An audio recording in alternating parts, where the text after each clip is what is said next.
right. Good afternoon, everyone. Thank you for joining us today on our weekly COVID-19 briefing. As we've seen a new rise in cases, our contact tracing and investigations teams have experienced, obviously, an increase in their workload and greater demand. I wanted to take a moment to talk a little bit about what that looks like and how that works, and also to thank the incredibly hardworking members of the team and Dr. Mendoza and his team at the Department of Health for the work that they're doing. They're working around the clock to stay on top of the increasing daily numbers that we have in terms of positive cases.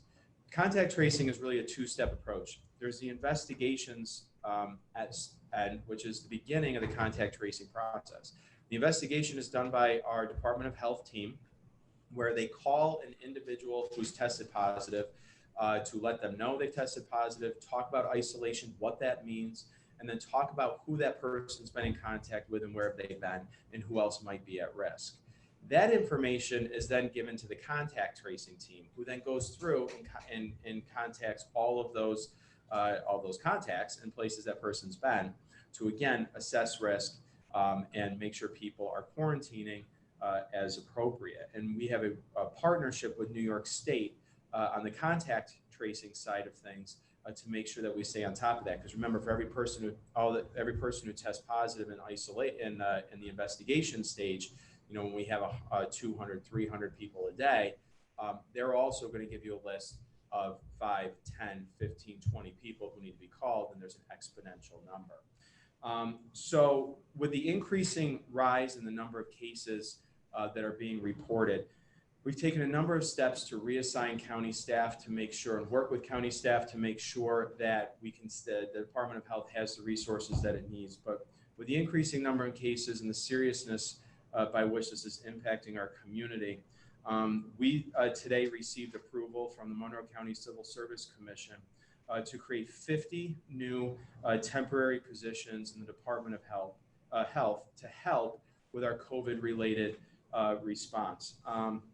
These new positions will assist the Monroe County Department of Health staff with the outreach to COVID-positive individuals and other related activities as we care for and respond to residents here who are testing positive. The positions start at $15 an hour, and the full job postings and qualifications and the application to apply will be available on Monroe County's website starting tomorrow at monroecounty.gov. So again, applications and all details, including qualifications and job descriptions, will be available on the county's website beginning tomorrow. We'll accept applications starting tomorrow, November 20th, on our website, www.monroecounty.gov. In addition to that, as I mentioned before, we're reassigning staff from various county departments to help with the COVID-19 effort. One of those assignments is to expand our call center operations in light of the recent uptick in numbers. I want to remind the public our hotline is 753-5555. Again, it's 753-5555, and it's available 24/7. On Monday through Friday, it's staffed by our team here at Monroe County, and then on off hours and on the weekends, the calls are routed to the 211 call center. Call center staff are really able to answer almost any COVID-19 related question that you have. Most calls that we receive are related to reporting a positive case, contact with a positive case, the questions related to the travel quarantine or Department of Health isolation or quarantine orders. And when you call the hotline, but even beyond that, with any question that you have related to COVID-19, the individual you speak with, the operator, will take your information, answer your questions if they have it, and if it's something they don't know the answer to, they will find the answer and call you back. So don't be shy about calling the hotline. We also have an email address, covid19@monroecounty.gov. Again, that is still operational, works very similar to the hotline. You can email in questions that you have. Also, the PPE requests from various nonprofits, government entities, businesses that are struggling to secure PPE can be handled through the COVID-19 email address as well. As we know, a large portion of Monroe County still remains in the yellow cluster zone. As we know, That means that there was a school testing requirement, which has, early indications have shown that that has been going very well. New York State supplied rapid test kits to Monroe County, and we work with the school districts and the superintendents across the county and both private and charter schools as well to distribute the testing kits. I want to thank the schools. They've done an incredible job managing this task. And I also want to thank the parents and students who consented in the process. And I want to thank the schools for going through that process of consent to make sure that parents are playing an active role in the health screenings that their children are going through. As part of being in the yellow zone, we have a 25 person maximum for indoor and outdoor gatherings. There's houses of worship are kept at 50%. Indoor and outdoor dining is limited to 4-person maximum per table. And we, of course, still have the 10-person in a private residence gathering limit. These are all regulations that are set out by New York State as part of the yellow zone designation.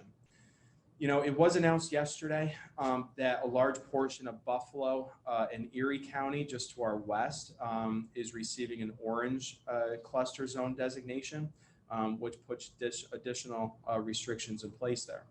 Fortunately, here in Monroe County, we're not there yet. Our positivity rate over the last couple of days has plateaued. We were seeing a fairly dramatic increase in our numbers day to day.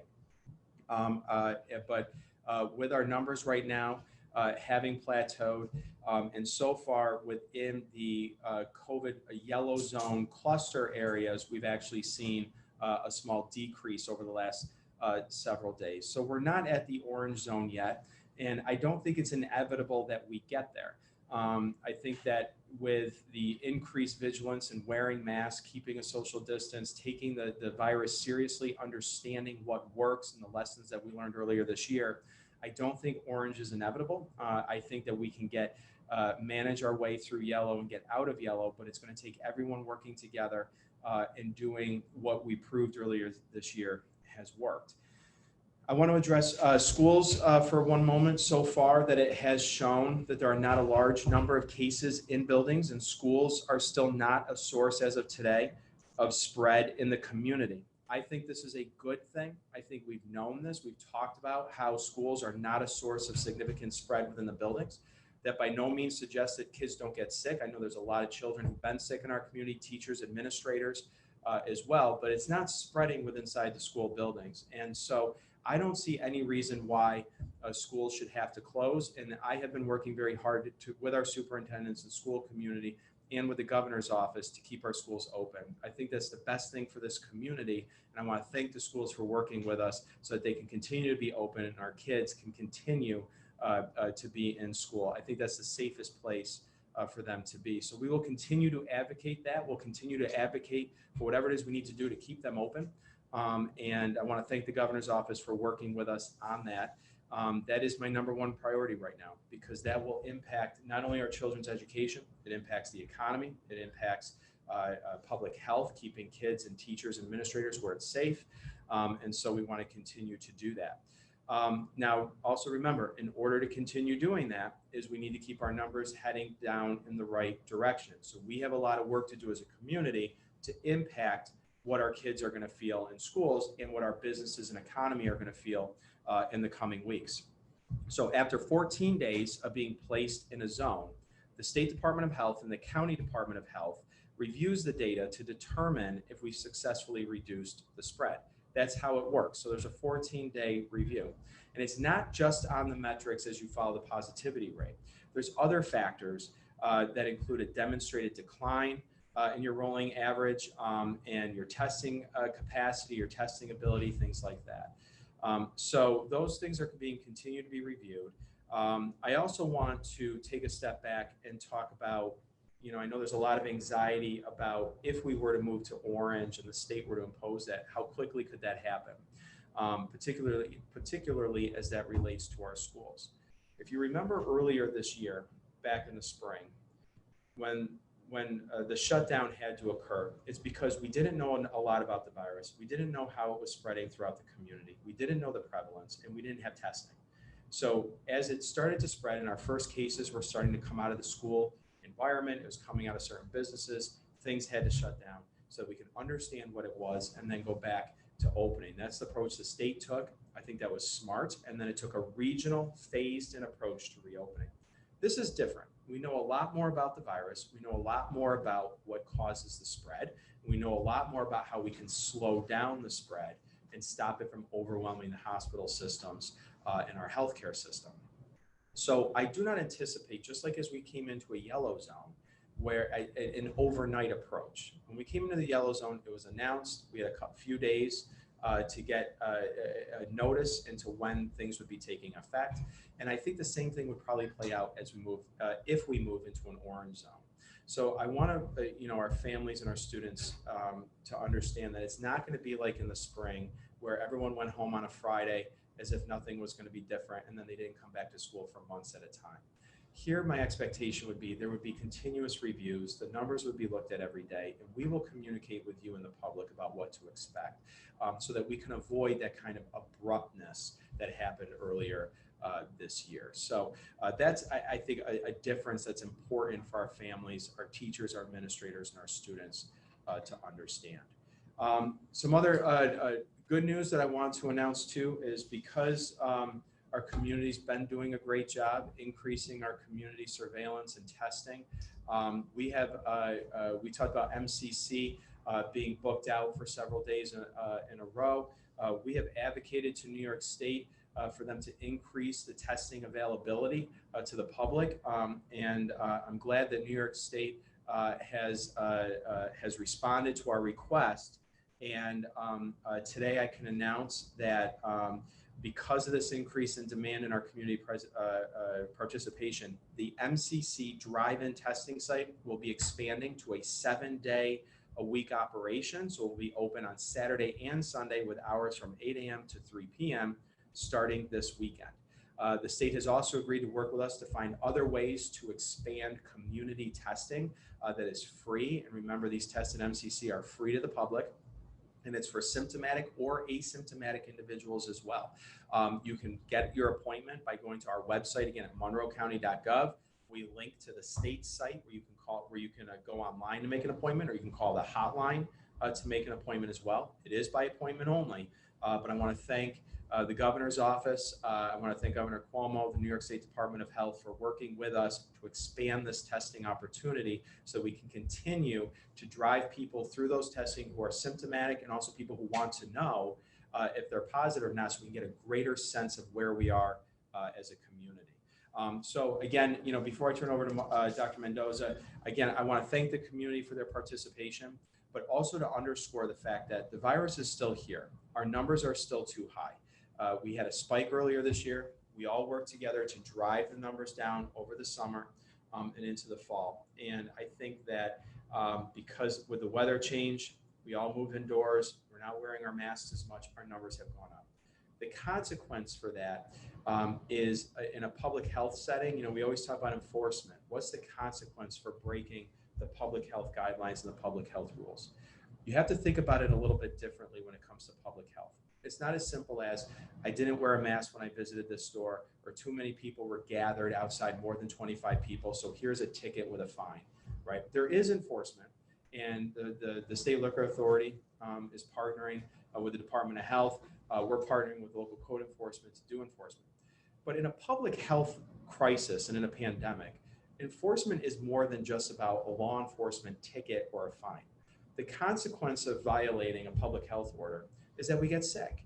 It's that the hospital systems fill up.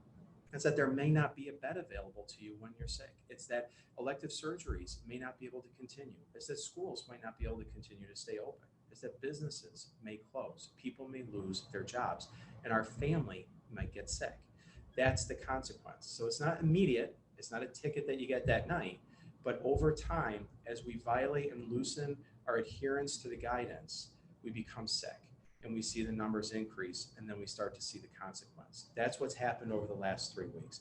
But I have all the faith and confidence in the world, and I've said this 100 times, we can turn this around. We've done it before, we will do it again.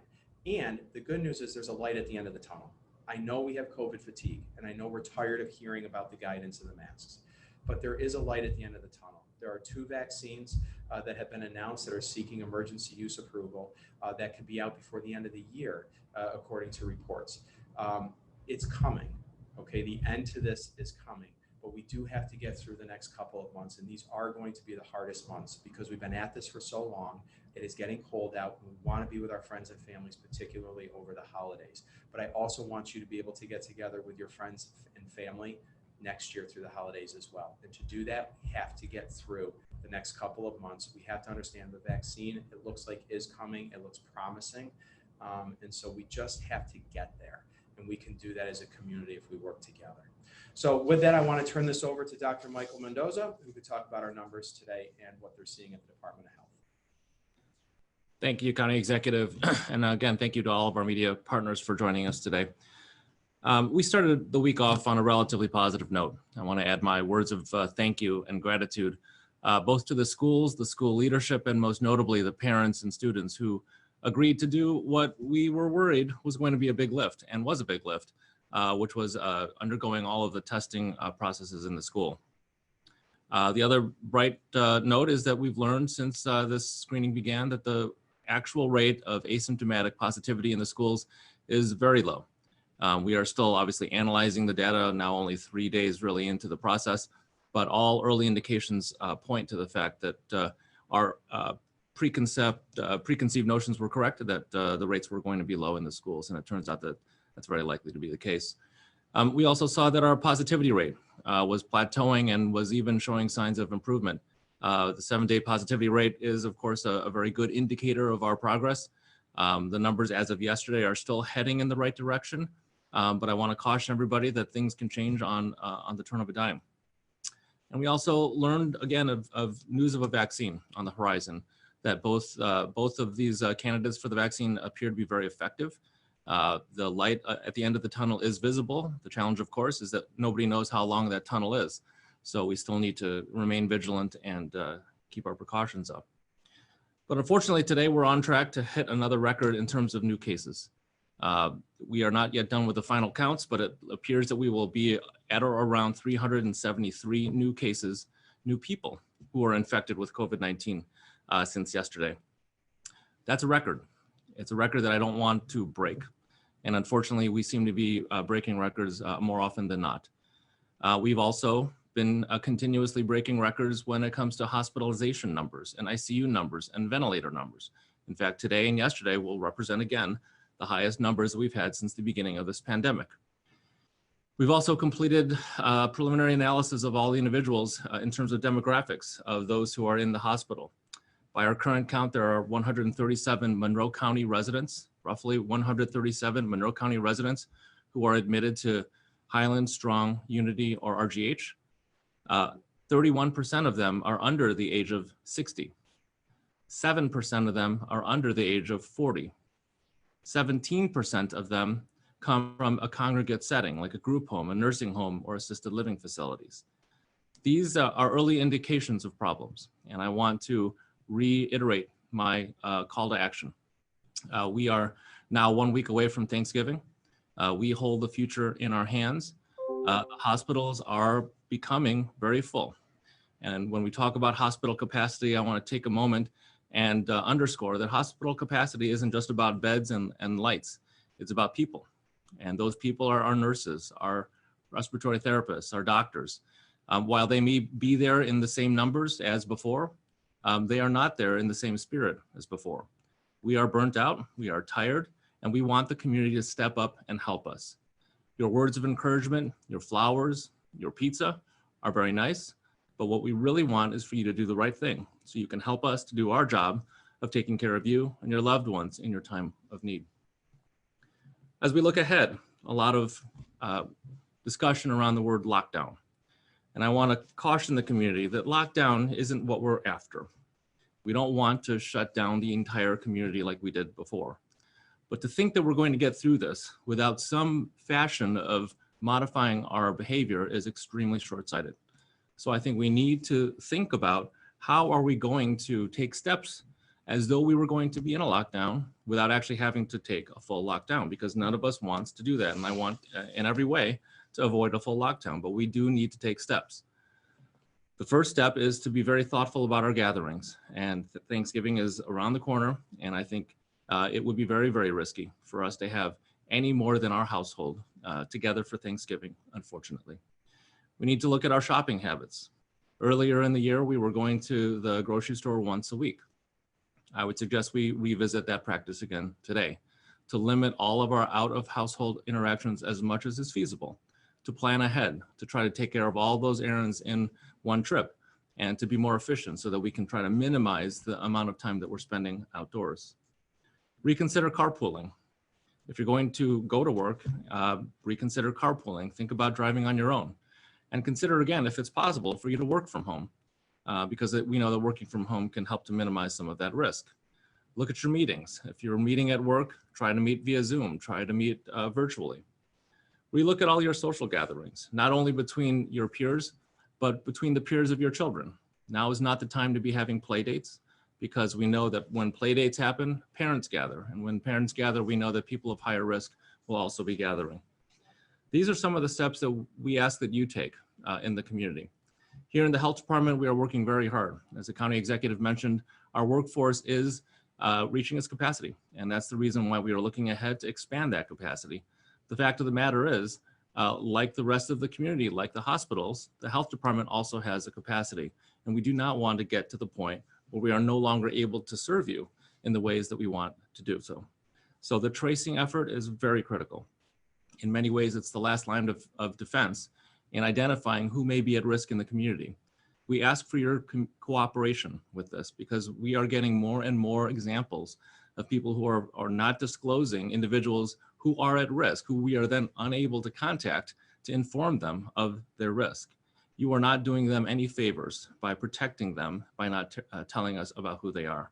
We simply want to reach out to them, inform them of their risk, inform them that they ought to consider taking precautions, ultimately so we can keep you and everybody else in the community healthy.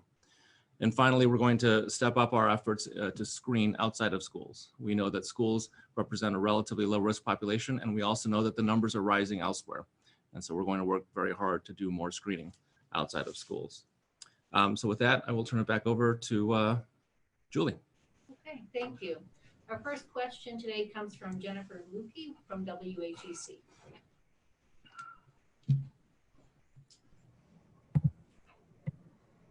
Good afternoon, guys. I guess let's start with Dr. Mendoza. You talked a little bit about last week about contact tracing and some pushback you're getting from the community as far as forthcomingness, I guess.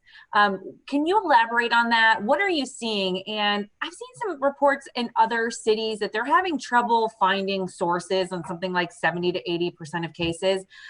How often are you able to trace it back? And do you really feel like you're able to touch everybody who might have been impacted by a case? So throughout the pandemic, I would say that we've been unable to reach probably under 25 to 30% of people. Just unable to reach, poor phone numbers, or unable to people who don't wish to cooperate or tell us the full story. What we're seeing more now is, people will pick up the phone, but they won't tell us the whole story. And I think it comes from a place of trying to do the right thing by their friends and family, thinking that they want to protect them for potentially, well-intended reasons. But the reality is, if we can't identify people who are at risk and contact them, then they have no reason, other than trying to take precautions in general, they have no additional reason to take precautions that they really need to take. So, the challenge, of course, is in trying to find those people. And we've never been able to reach 100%. Nobody in the country ever has. But I would say that the percentage of people that we're unable to reach is ticking up, but more importantly, the number of people who are telling us the full story is increasing more rapidly. Through your contact tracing, Dr. Mendoza, do you have any evidence that any of our COVID-19 spread is coming from gyms, hair salons, or barbershops? So gyms, hair salons, and barbershops are not among the types of businesses that we're worried about. So as we look to the most safe places in our community, barbershops, hair salons, gyms, fitness centers, and schools really are at the top in terms of the most safe, in my view. Thank you, Jennifer. Next up is Brian Sharp from the Democrat and Chronicle. Thank you. Dr. Mendoza, I was wondering if you could speak a little bit about, we've seen recommendations that if folks do gather, they open a window or whatnot. But what about air filtration? I'm seeing ads pop up for some of these like Blue Air and other systems. Can you talk about whether people should be investing in those or how useful you find those? So we don't really have any good studies on that. We have a lot of observations. So the industry that has probably had the most experience with these large filtration systems seems to be gyms and fitness centers, which in general are larger spaces. So I don't think it's necessarily true that getting an equivalent type of HVAC system in a private home will offer the same level of protection, because the reality is that most homes are smaller than most gyms or fitness centers. So I don't think that question has been answered. As to the question of opening a window, it seems reasonable, but the challenge there, the part that makes me worry about whether that is going to be 100% helpful, is that when you blow in air, these days it's going to be cold, and cold air is more dry, and dry air is more likely to disperse this virus via aerosolization. So I don't know that opening a window to cold, dry air is necessarily going to be helpful. And it's certainly not helpful enough for me to think that it would be safer in a home to have a gathering more than the size of your own household. So I think whether you open the window or not, whether you use a humidifier or not, I think the most important point to remember in a home is to keep that gathering size to no greater than the size of your household. One other question. I missed the number you said of the percentage of hospitalizations that are coming out of nursing homes, but was hoping you could, I guess, revisit that number and talk about what you're seeing presently in nursing homes. So that number in hospitalizations is 17% of the 137 come from nursing homes, group homes, and assisted livings. So that's a large category. Congregate settings represent 17% of the current hospitalizations. We are seeing sporadic cases in nursing homes, not nearly as many as we were seeing earlier in the year, thankfully. In general, it has been introduced by staff. So we are testing staff much more aggressively now. I think that's a practice that we need to continue. But I can appreciate the desire to want to visit our loved ones in nursing homes, but now is not a very good time to open that door, unfortunately, because the last thing we want to do is reintroduce infections into our nursing homes. Thanks, Brian. Kayla Green from WROC, you're next. Good afternoon. So first question is about the positivity rate. We've seen it lower in the past couple of days. Do you attribute that to the school testing being added in, or what other insight can you offer about that? So today is Thursday. Last night's numbers that came in were representative of Tuesday. I think Tuesday is the first day when we might have seen an impact of the school numbers. So the number we reported yesterday, I think, was 4.4. That might have been partially a reflection of the increased denominator reflected in the school numbers. But I think the trend that we saw yesterday is a continuation of Monday and Sunday's trends, which had none of the school numbers incorporated. So we'll wait and see what today's number shows, which would be a reflection of yesterday. But I think the fact that we're going to be reporting 373 new cases tells me that there is still a problem in the community, and it's not in the schools.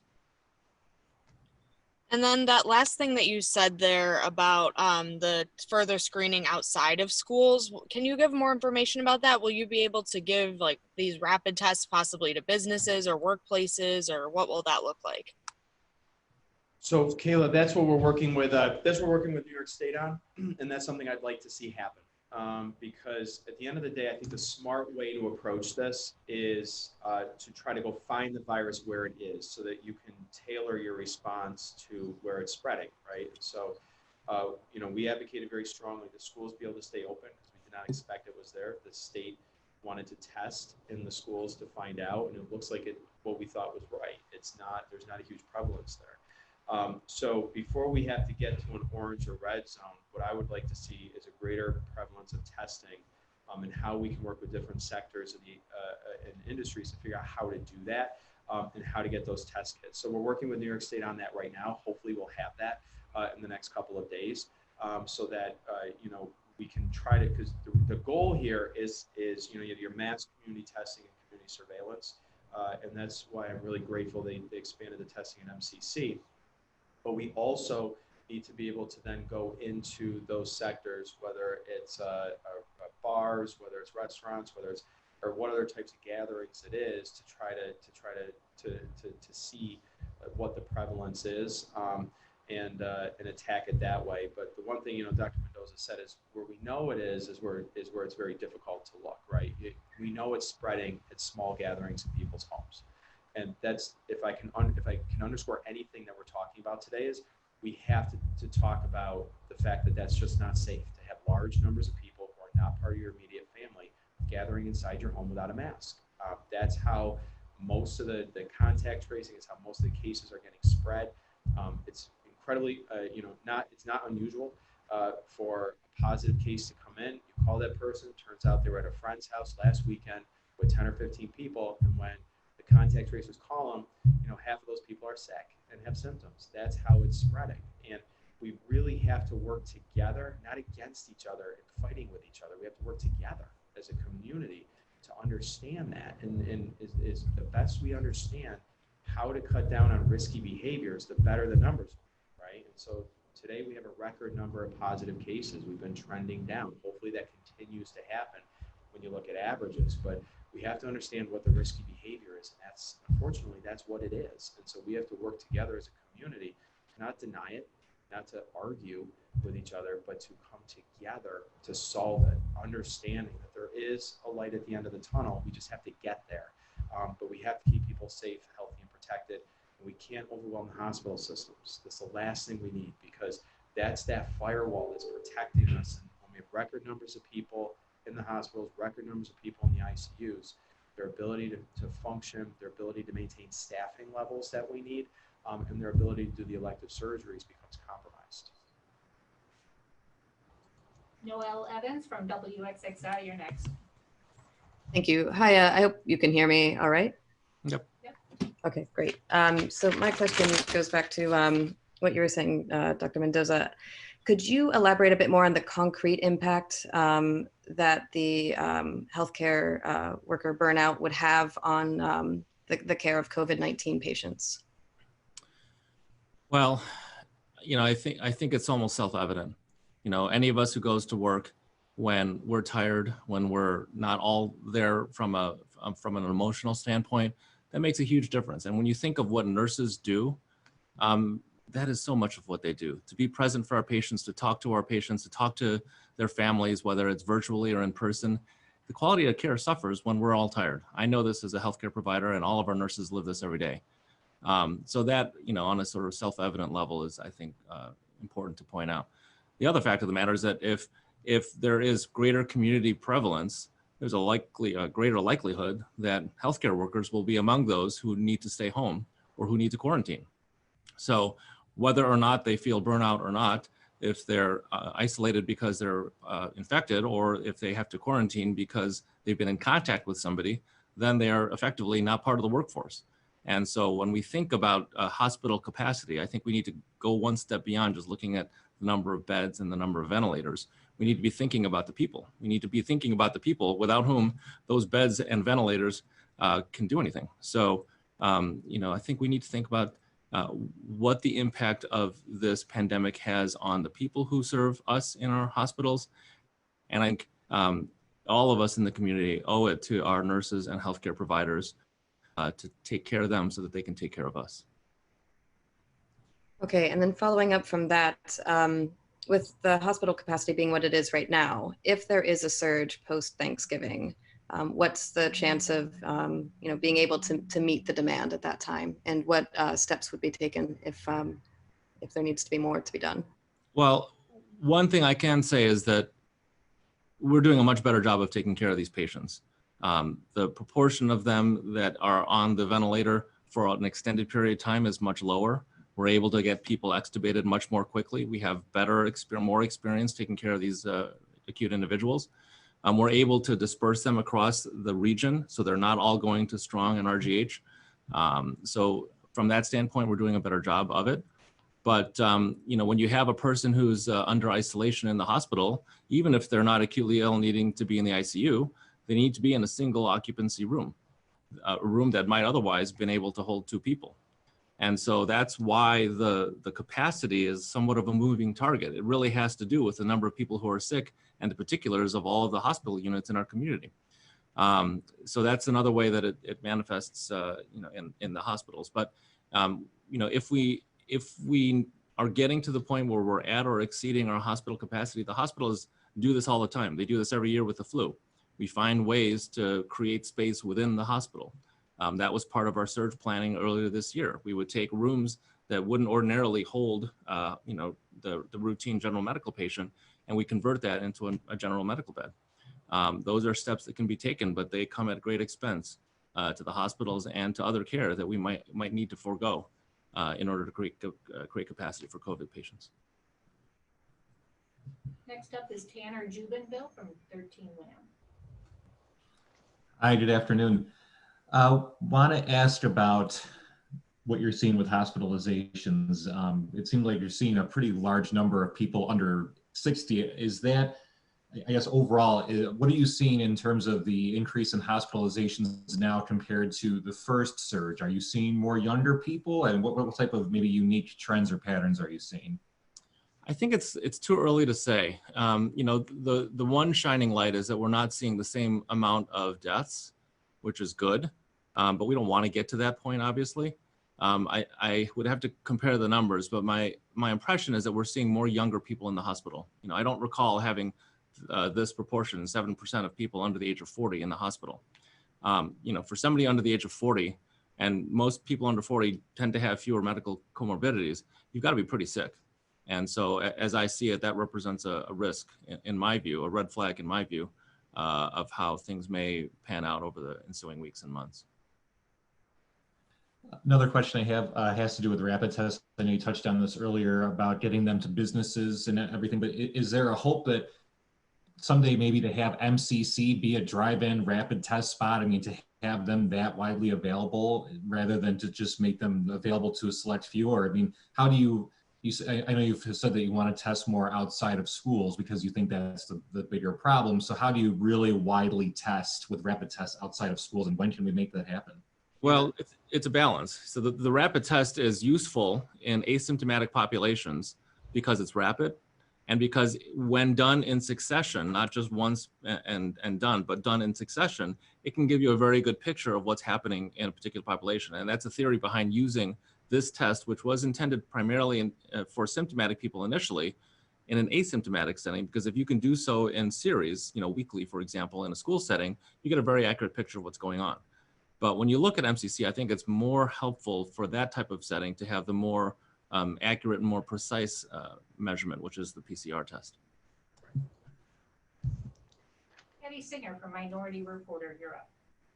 Thanks. I want to follow up on the testing a little bit. So when you talk about working with the state to get testing out into the community, that would be the PCR tests. And how would that be distributed geographically to make sure that you are getting all neighborhoods in the county, in the city and the county, to be able to benefit from that? It's not the PCR test, it's the rapid test. So what we found is that with the rapid tests in the schools, that they're easy to administer. They're not as invasive as the one that goes all the way back. If you've had the one at MCC where you drive through at your doctor's office, they're more rapid tests. Are easier to do. It doesn't even require really a medical professional. It's something you can do on yourself. An adult can do. Those are the types of things, like Dr. Mendoza just said. If you're out there doing community surveillance and asymptomatic, you can do it over and have a routine. It tells you something about the community. So those are the types of tests. The problem is they're limited. These aren't unlimited numbers of tests. So, our advocacy and what we're trying to do now is get those additional tests so that then we can work with the community to figure out how to get them out, an equitable distribution to get them out. But it's really also looking at sectors, areas, underserved population that's tough to get to do that. And then on the PCR testing side, that's why we advocated for an expansion of MCC, which we can announce today is happening. So we're going to get that, because there's been, I know over the last several days, because we keep talking about it and there's great concern in the community because our numbers are going up. MCC's been filling up quicker and quicker, and it's been taking a few days. So hopefully now they added Sundays, expanded the hours. We'll be able to get more people tested and increase our capacity to do that. I want to go to nursing homes for a moment. We talked about now not being the time to go visit. Some of the homes have arranged for compassion care visits for people who are not on hospice. If those have to stop, how are you working with nursing homes to not have what happened in the spring, where you had residents' failure to thrive and obviously social emotional issues? What's being done that if we're looking at Orange or beyond that, that residents in nursing homes and congregate facilities are able to have social emotional mental health needs met? So as you know, Patty, the procedures that happen in nursing homes all fall to the State Department of Health. And so for better or worse, we don't have very much say in a lot of what happens from that perspective. So from my perspective, my job is to keep the rest of the community healthy. I think that's far more likely to result in our ability to visit our loved ones in our nursing homes than trying to figure out isolated policies that each nursing home might consider implementing. Because the reality is that even within nursing homes, there's a huge range in terms of goals of care. And with some people saying, I want to take every precaution possible, families and residents saying, I want to take every precaution possible because I'm not willing to tolerate any unnecessary risk. And then you have the other side of the spectrum, which is people who say, I'm willing to take risks because the alternative is not one that I'm willing to accept. So that's the challenge in nursing homes. And, it's very hard to strike a balance with that. But from my standpoint, my goal is to keep the whole community safe. And I think, frankly, that's the best way that we can ensure, maximal safety for the residents in our nursing homes. Thank you. Mary McCombs from Spectrum. Thank you so much. Good afternoon. And once again, thanks for taking our questions today. I wanted to kind of circle back around to the vaccines that could possibly be rolling out soon, hopefully. Priorities, obviously, including the vulnerable as well as healthcare workers. Might we know what it might look like here in Monroe County in terms of how this might work? So the actual protocol is still being developed. I've seen drafts of it. None of it is surprising. It's going to include healthcare workers first. First responders are going to be toward the top. Individuals with medical risk factors will also be toward the top. My job is to ensure that we're reaching all of the people who fulfill those criteria in an equitable fashion. We want to make sure that we're not overlooking traditionally underserved communities. We want to make sure we're not overlooking communities of color, but within those categories. And then how we approach the rest of the general population will come after that. I guess my follow-up would be, I read something where, are we giving the vaccine to the right people? Just your thoughts on this. A grandma at home who may be, have several high-risk. What would happen with a 30-year-old living with a grandmother, the 30-year-old who's out in the community every day, shopping, working, talking with friends, comes back to live with the grandmother? Do you think maybe we could be refocusing on who would get the vaccine, or would it be better for the 30-year-old who's out and about to have it over the elderly grandma who's at home? So issuing the vaccine is going to be a process. So vaccination is going to be a 6 to 12 month long process. And the day it's available in our community isn't necessarily a green light. It certainly isn't a green light for people who are 30 to go out and hang out with their grandparents as though nothing ever happened. We need to continue all of the precautions that we're engaging in now for well into the season in which the vaccine is being distributed. Because we can't vaccinate everybody all at once. And every indication is that this vaccine will be a 2-vaccine series separated by 28 days. So if hypothetically we were to vaccinate all 740,000 residents in this county, we're going to have to issue over 1.4 million vaccines. And so when you do the math, that's going to take some time. Okay, thank you so much. Thank you, Mary. Our final questions today come from Will Astor from the Beacon.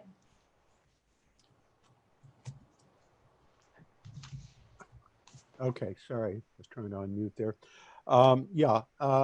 For Dr. Mendoza, I'd like to go back to the capacity question. As to, can you give a little more color on how close we are, especially, I think we probably can expect a surge after Thanksgiving, reasonably. I'm looking at a tweet from an RGH doctor from a few days ago, 13th. ICU at 110% of capacity. How close do you think we are to, I mean, can we exceed that capacity? He said, well, okay, we'll open other spaces, but there's got to be a top to that availability, as well as a top to what you're stressing, the staff burnout. Right. I think those are both questions that are best directed toward the health systems. And I say that only because, you know, they know their staffing better than I can. They know their absentee rate. They know about all those spaces in their facilities that can be converted, and they know how quickly they can be converted. You know, the reality is that a lot of spaces can be converted. The question is, how quickly can they be converted? And most importantly, can we staff them? And when we were looking at all of the surge planning earlier in the year, space generally wasn't the issue. It was staffing. Staffing is the issue. You know, we can import, you know, materials and equipment, but people are very hard to come by. And so that's the reason behind my push to ask the community to do the right thing so that you can help the people who we are relying upon to potentially later help you. Okay, and does that apply also to PPE in terms of hospital supply? Or you think that's adequate and will remain adequate? I think PPE is less of a concern now than it was before. A, we know how to use it more appropriately, and B, there's a much greater supply of PPE available to us today. Okay, thank you. All right, thank you. That does it for our questions, everybody. Thank you so much. Great, thank you all.